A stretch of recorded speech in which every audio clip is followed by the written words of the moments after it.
আমিরে জামাত ডাক্তার শফিকুর রহমান তিনি গত 2 দিন হলে হঠাৎ করে প্রচণ্ড অসুস্থ।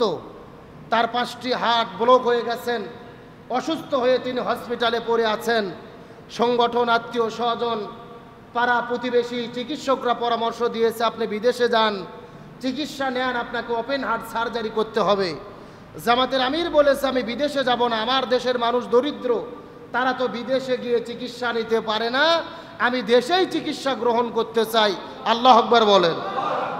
আমরা বাংলাদেশে বহু নেতার কথা শুনেছি, স্বদেশপ্রেমের কথা শুনেছি, এরকম দৃষ্টান্ত দেখি নাই। বিভিন্ন দলের বড় বড় নেতা প্রতি মাসে মাসে বিদেশে যায় চিকিৎসা নেওয়ার জন্য। কথা বলেন ঠিক কিনা?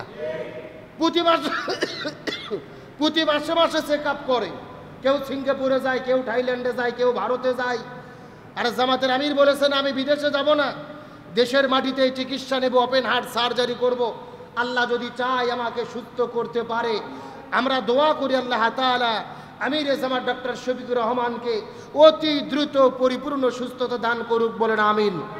আরো জোরে বলেন আমিন। তার কারণ তিনি বর্তমানে শুধু জামাতের আমির নয়, তিনি বাংলাদেশের ইসলামপন্থী সমস্ত মানুষের এখন রাহবার। কথা বলেন ঠিক কিনা? তিনি আমাদের ভালোবাসার মানুষ, কলিজার টুকরা। ইসলামপন্থীদের যে গণজোয়ার চলতেছে বর্তমানে বাংলাদেশের সংকটময় মুহূর্তে, এই জাতির নেতৃত্ব দেওয়ার জন্য তার মতো রাহবারের বড় প্রয়োজন। আমরা আল্লামা সাইদিকে হারিয়েছি, মতিউর রহমান নিজামীকে হারিয়েছি, আলী হাসান মোহাম্মদ মুজাহিদ কামরুজ্জামানকে হারিয়েছি। তবে আল্লাহর শুকরিয়া, আল্লাহ তাআলা আমিরে জামাত হিসেবে একজন ডক্টর শফিকুর রহমান আমাদেরকে দিয়েছেন। আলহামদুলিল্লাহ বলেন। আর জোরে বলেন আলহামদুলিল্লাহ। আমরা সাইদি নিজামীকে হারিয়েছি, আমিরে জামাতকে অত দ্রুত হারাতে চাই না। আল্লাহর কাছে আজকের জুমা থেকে আমরা দোয়া করি আল্লাহ তাআলা তাকে নেক হায়াত দান করুক। বলেন আমিন। তাকে পরিপূর্ণ সুস্থতা দান করুক। বলেন আমিন। তার কারণ তার মতো দেশপ্রেমিক মানুষের, এই দেশের মানুষের এত মহব্বত, এত প্রেম, এত ভালোবাসা, এমন মানুষ আমাদের দেশের জন্য দরকার আছে না নাই? আল্লাহ তাআলা তাকে সুস্থ করেন। এই জাতি নেতৃত্ব দেওয়ার জন্য, এই বাংলাদেশে কোরআন সুন্নাহর শাসন কায়েমের জন্য অগ্রণী ভূমিকা পালন করার মতো তৌফিক দিক। বলেন আমিন। এক সপ্তাহ আগে আমরা দেখেছিলাম সরোয়ার্দী উদ্যানে সমাবেশে বক্তব্য দিতে গিয়ে হঠাৎ করে তিনি অজ্ঞান হয়ে পড়ে গিয়েছিলেন। সেখান থেকেই মনে হয়েছিল তিনি প্রচণ্ড বড় কোনো রোগে আক্রান্ত। যাই হোক, রোগ যেহেতু ধরা পড়েছে, আমরা বিশ্বাস করি রোগ সারানোর মালিককে। তবে আমাদের দায়িত্ব হলো দোয়া করার। রাসূল হাদিসের মধ্যে বলেন একজন ইমানদার আর একজন ইমানদারের ওপরে 6টা হক বা দায়িত্ব বা কর্তব্য রয়েছে। তার মধ্যে প্রথম নম্বর হক হলো একজন ইমানদার মুসলমান যদি অসুস্থ হয়, আর এক মুমিনের দায়িত্ব হলো তার সুস্থতার জন্য দোয়া করা। সুবহানাল্লাহ বলেন। আমরা দোয়া করি আল্লাহ তাআলা তাকে পরিপূর্ণ সুস্থতা দান করে আবারও ইসলামী আন্দোলনের ময়দানে ফিরে দিন কায়েমের আবার হিসেবে সঠিকভাবে তার দায়িত্ব পালনের আল্লাহ তৌফিক দিক। বলেন আমিন। তার কারণ চিৎকার করে বলেন এই মসজিদ কার ঘর? রাসূল বলেছেন এই মসজিদ হলো পৃথিবীর সবচাইতে নিরাপদ, আল্লাহর কাছে সবচাইতে প্রিয় জায়গা, সেটার নাম হলো মসজিদ। আর সবচাইতে নিকৃষ্ট জায়গার নাম হলো কি? বাজার। জোরে বলেন সবচেয়ে নিকৃষ্ট জায়গার নাম কি? বাজার। অথচ আমরা বাজারে থাকতে চাই কিন্তু মসজিদের মধ্যে থাকতে চাই না। আমাদের মনটা মসজিদে বসতে চায় না। রাসূল বলেন ইমানদারের গুণাবলী হলো তারা হাসরের ময়দানে যখন আল্লাহ তাআলা বিচার নিকাশ শুরু করে দেবেন, ওই আরশে আজিমের আরশের ছায়ার নিচে 6 প্রকার মানুষেরা হাসরের ময়দানে জায়গা পাবে। তার মধ্যে 1 নম্বর হলো তারা যাদের অন্তরটা মসজিদের সঙ্গে ঝুলন্ত অবস্থায় থাকে। একবার মসজিদ থেকে বের হয়ে গেলে আবার মনের মধ্যে বেকুল হয়, মনের মধ্যে আকর্ষণ জাগে, আবার আমি কখন মসজিদে যাব। তার মানে এই মানুষগুলো মসজিদের প্রতি এত টান, এত মহাব্বত, মসজিদের প্রতি পাগল প্রায় হয়ে থাকে। সুবহানাল্লাহ বলেন।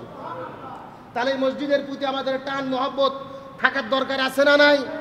কিন্তু আমিরে জামাত ডক্টর শফিকুর রহমান তিনি গত 2 দিন হলে হঠাৎ করে প্রচণ্ড অসুস্থ। তার 5টি হার্ট ব্লক হয়ে গেছেন। অসুস্থ হয়ে তিনি হসপিটালে পড়ে আছেন। সংগঠন, আত্মীয় স্বজন, পাড়া প্রতিবেশী, চিকিৎসকরা পরামর্শ দিয়েছে আপনি বিদেশে যান, চিকিৎসা নেন, আপনাকে ওপেন হার্ট সার্জারি করতে হবে। জামাতের আমির বলেছে আমি বিদেশে যাব না, আমার দেশের মানুষ দরিদ্র, তারা তো বিদেশে গিয়ে চিকিৎসা নিতে পারে না, আমি দেশেই চিকিৎসা গ্রহণ করতে চাই। আল্লাহু আকবার বলেন।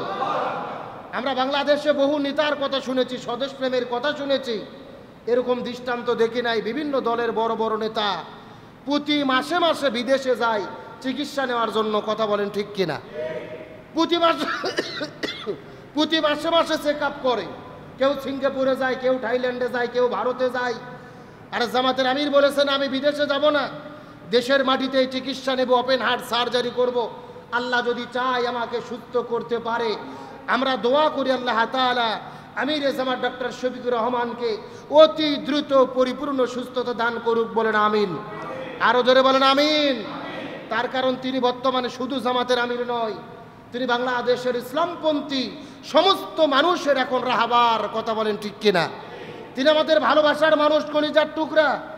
ইসলামপন্থীদের যে গণজোয়ার চলতেছে বর্তমানে বাংলাদেশের সংকটময় মুহূর্তে, এই জাতির নেতৃত্ব দেওয়ার জন্য তার মতো রাহবারের বড় প্রয়োজন। আমরা আল্লামা সাইদিকে হারিয়েছি, মতিউর রহমান নিজামীকে হারিয়েছি, আলী হাসান মোহাম্মদ মোজাহিদ কামরুজ্জামানকে হারিয়েছি। তবে আল্লাহর শুকরিয়া, আল্লাহ তাআলা আমির জামাত হিসেবে একজন ডক্টর শফিকুর রহমান আমাদেরকে দিয়েছেন। আলহামদুলিল্লাহ বলেন। আর জোরে বলেন আলহামদুলিল্লাহ। আমরা সাইদি নিজামীকে হারিয়েছি, আমির জামাতকে অত দ্রুত হারাতে চাই না। আল্লাহর কাছে আজকের জুমা থেকে আমরা দোয়া করি আল্লাহ তাআলা তাকে নেক হায়াত দান করুক। বলেন আমিন। তাকে পরিপূর্ণ সুস্থতা দান করুক। বলেন আমিন। তার কারণ তার মতো দেশপ্রেমিক মানুষের, এই দেশের মানুষের এত মহব্বত, এত প্রেম, এত ভালোবাসা, এমন মানুষ আমাদের দেশের জন্য দরকার আছে না নাই? আল্লাহ তাআলা তাকে সুস্থ করেন। এই জাতি নেতৃত্ব দেওয়ার জন্য, এই বাংলাদেশে কোরআন সুন্নাহর শাসন কায়েমের জন্য অগ্রণী ভূমিকা পালন করার মতো তৌফিক দিক। বলেন আমিন। এক সপ্তাহ আগে আমরা দেখেছিলাম সরোয়ার্দী উদ্যানে সমাবেশে বক্তব্য দিতে গিয়ে হঠাৎ করে তিনি অজ্ঞান হয়ে পড়ে গিয়েছিলেন। সেখান থেকেই মনে হয়েছিল তিনি প্রচণ্ড বড় কোনো রোগে আক্রান্ত।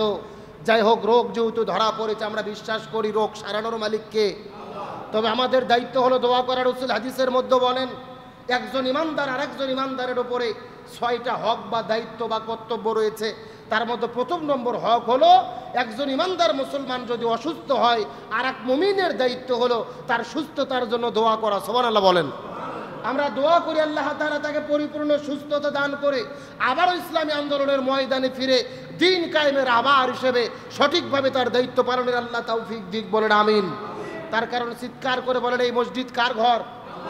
রাসূল বলেছেন এই মসজিদ হলো পৃথিবীর সবচাইতে নিরাপদ, আল্লাহর কাছে সবচাইতে প্রিয় জায়গা, সেটার নাম হলো মসজিদ। আর সবচাইতে নিকৃষ্ট জায়গার নাম হলো কি? বাজার। জোরে বলেন সবচেয়ে নিকৃষ্ট জায়গার নাম কি? বাজার। অথচ আমরা বাজারে থাকতে চাই কিন্তু মসজিদের মধ্যে থাকতে চাই না। আমাদের মনটা মসজিদে বসতে চায় না। রাসূল বলেন ইমানদারের গুণাবলী হলো তারা হাসরের ময়দানে যখন আল্লাহ তাআলা বিচার নিকাশ শুরু করে দেবেন, ওই আরশে আজিমের আরশের ছায়ার নিচে 6 প্রকার মানুষেরা হাসরের ময়দানে জায়গা পাবে। তার মধ্যে 1 নম্বর হলো তারা যাদের অন্তরটা মসজিদের সঙ্গে ঝুলন্ত অবস্থায় থাকে। একবার মসজিদ থেকে বের হয়ে গেলে আবার মনের মধ্যে বেকুল হয়, মনের মধ্যে আকর্ষণ জাগে, আবার আমি কখন মসজিদে যাব। তার মানে এই মানুষগুলো মসজিদের প্রতি এত টান, এত মহাব্বত, মসজিদের প্রতি পাগল প্রায় হয়ে থাকে। সুবহানাল্লাহ বলেন। তাহলে মসজিদের প্রতি আমাদের টান মহাব্বত থাকার দরকার আছে না নাই?